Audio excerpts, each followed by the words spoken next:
Hello, welcome back. DJ Vic Vapor with you. And we're going to kind of wrap up the course. So, again, thanks for following through. Hopefully, you've enjoyed some of the tutorials and found them informative.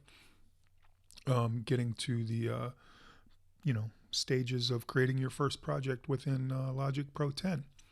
So, in conclusion, we're going to look at we've got some basic elements here. And we've been listening to the track throughout the last few tutorials, but give you an idea what we've got here.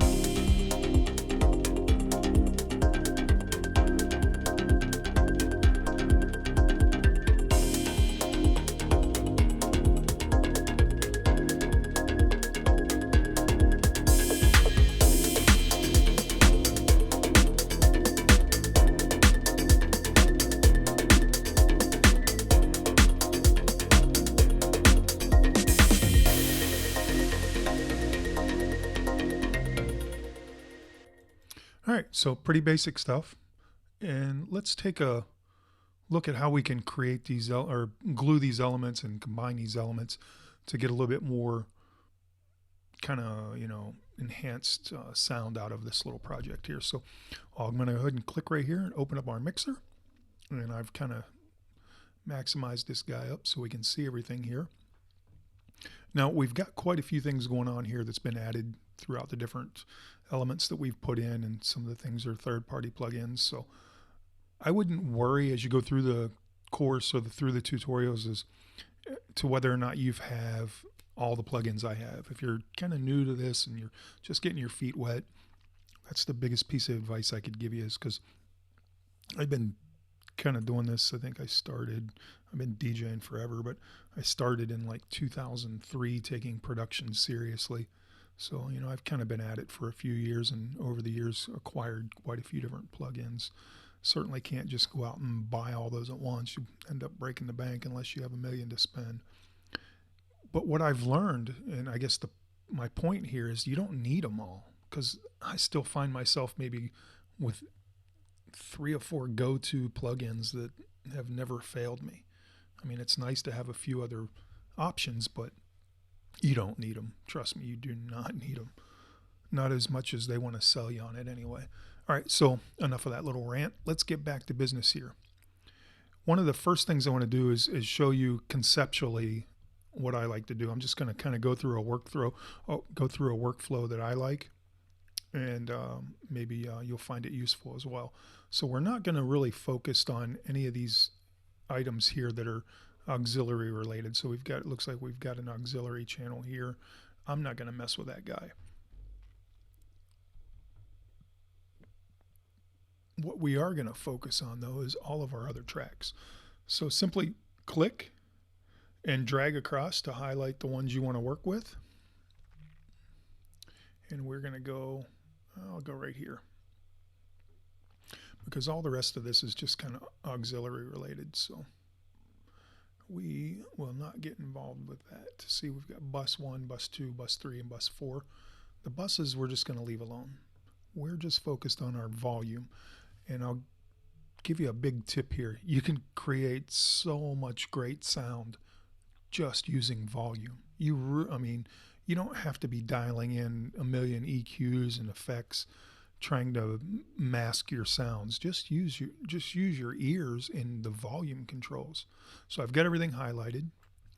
Down we go. Everybody's at 0. And as I play back the track, I'll just bring in the elements to a tasteful area that I like. And while I'm doing that, I'm going to turn down my microphone so that I can hear my monitors a little bit louder. So I don't want to get any feedback in there. So I won't really be saying much, but just kind of watch what I'm doing here. Actually, I got one step ahead of myself. Before I do that, now that we've got 1, 2, 3, 4, 5, 6 channels identified, let's go do this real quick. I'm going to show you something. It's kind of a workflow for me. So under my audio effects section, I'm just going to open this up, go down to my plugins. And again, you don't have to have these. Just just think about the concept that I'm teaching you. Under the audio units, or if you do want to go buy these, feel free. I'm happy to spread the love in that regard. This is the Klang Helm, and I am going to grab the stereo VUMT Duo, and I'll show you what it looks like. It's this guy right here. And I'll put these on each of the channels. So I'm going to grab another one over, or actually I think I can just alt drag. Pretty sure you can hold down the alt button and drag and drop. Yes, you can. So we'll just get one across each of these channels that we're going to work on.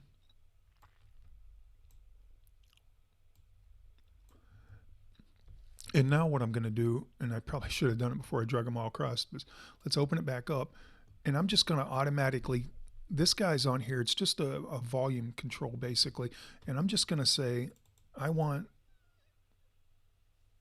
like, you know, -6 as a good default.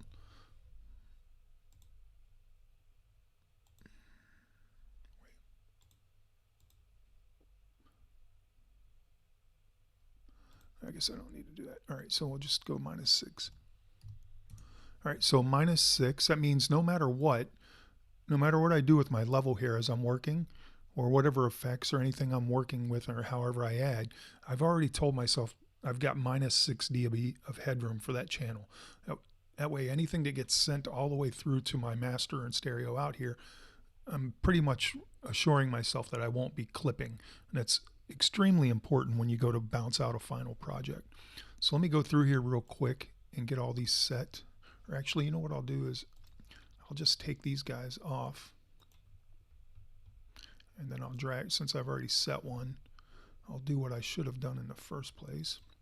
And I'll just drag that one that's already set for us. Alt, drag, drop. Alt, drag and drop. That way everybody should be at 6. Let me check this guy. Yeah. 6, 6, 6, and 6. So all my channels that I'm going to be working with, no matter what I'm doing now, is I'm guaranteeing myself that headroom of -6. So that's the first step. So now I'm going to hit play, and we'll just start working with our levels and using our ears. So I'm going to fade the mic down and just kind of follow along in the process here.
Okay, I'm feeling pretty good about some of those levels right there for a start. So now let's take a look at some basic panning and EQing and things like that. So I'll start back here with the drums. Let's solo that.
okay. I feel like I'm getting the drums dialed in a little bit there. Got the bass kind of saturated a little bit, working pretty good. So what I need to do is go ahead and sidechain that bass with the kick drum. So let's go ahead and get that done. We've got our compressor right here. Let's go ahead and sidechain. Find our kick right here. And sidechain it is. So now we should be getting some nice action. When that kick hits, the bass should be moving out of the way for us. Don't really want a pumping effect, I just want a nice subtle duck.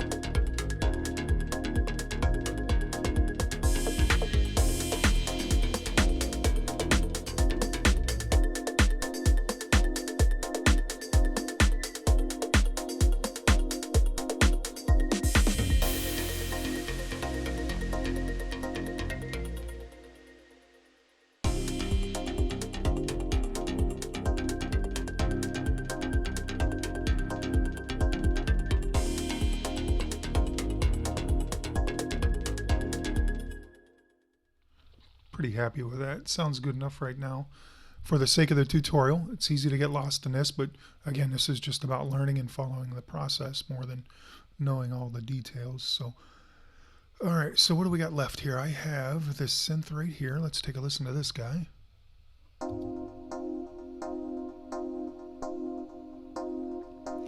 want to give that a little bit better stereo field. Pan it out a little bit.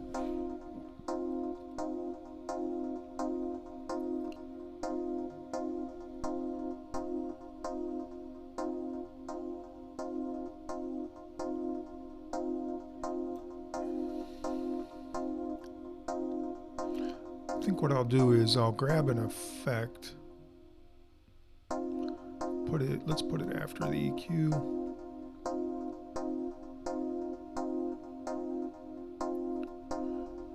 Make it on here to audio, waves, GW, where are you? Let's get GW piano centric.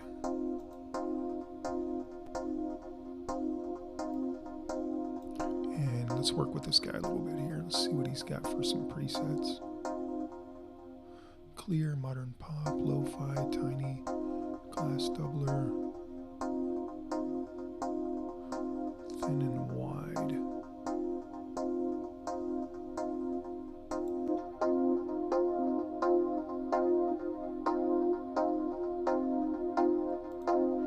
Hear what that sounds like in the mix.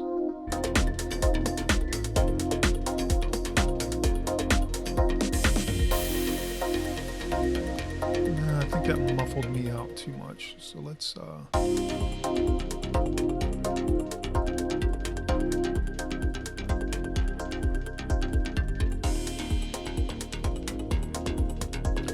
just dial in my own here.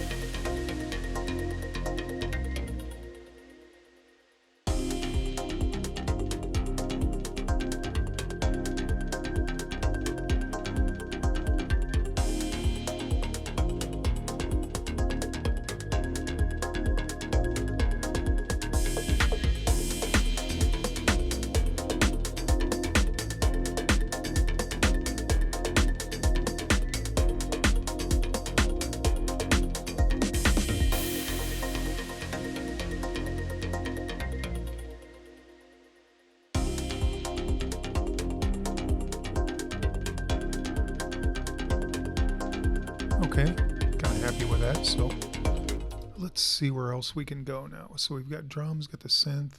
Let's get this guy dialed in, maybe a little pan on this guy.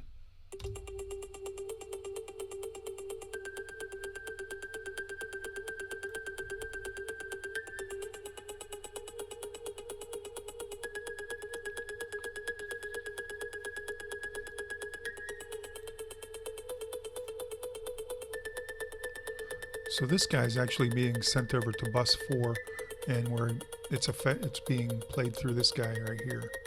Sigmund. It's giving us a little delay kind of filtery thing. So I'm feeling pretty good about that as far as panning and delay goes. Let's get, what do we got left? Got our levels, got everybody dialed in.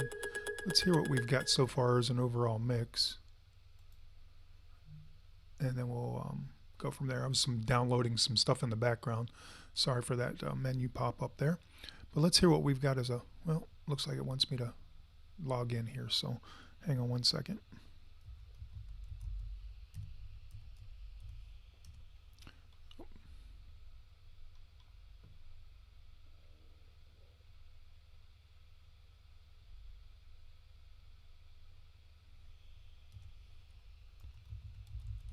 Guess it helps to know your own password. So anyhow, that's done. Sorry about that. All right, so where are we at? Let's listen to the overall mix and then see what we can do to put something on the master channel.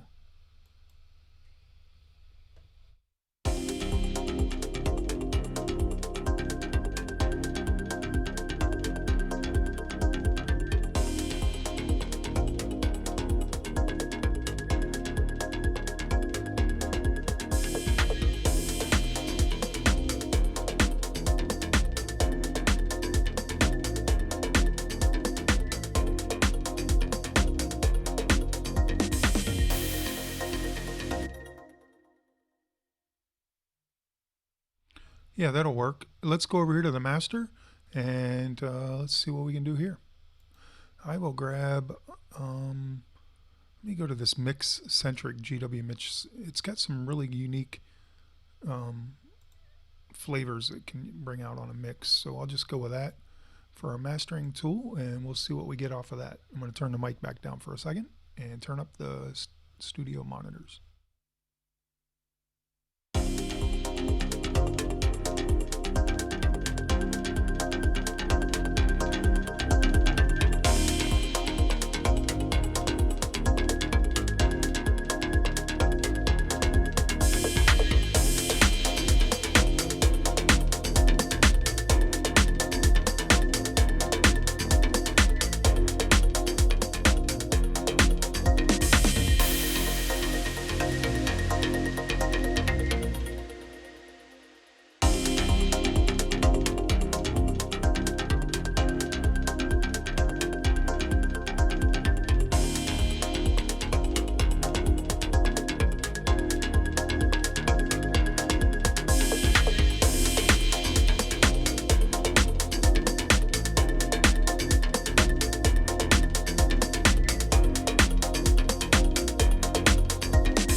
So kind of important, and I did it on purpose, but kind of important to know, is that we're redlining here.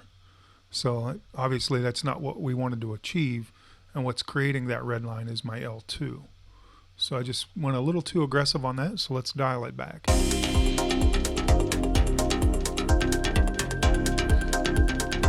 I mean, ultimately it's not bad. We're redlining, but we're still below 0, but it's still something just not a big fan of. So let's dial that back a little bit, because we're really pushing it, even though it still sounds good. In the red line, it's not redlining above 0, it's redlining below. And the reason it's doing that is because in the early process, I put that Klanghelm plug-in on, and we reduced everything by 6. So we're still down -3. It's not terrible, but we can just make a small adjustment.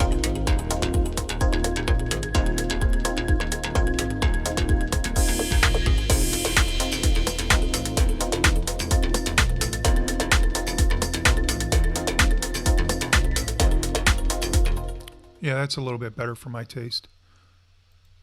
So there you have it. Creating your first project. Logic Pro 10, DJ Vic Vapor with you. Hopefully you've enjoyed the course. It means a lot if you're tuning in, hanging out, and all that stuff. I really don't know what else we can touch base on. Just follow along. I'll be posting more videos and templates and all that fun stuff within Logic, and hopefully I'll get you inspired enough to create your own projects and some hit tracks that we'll all love and find on Beatport someday. So again, thanks so much. Have a great day. Peace.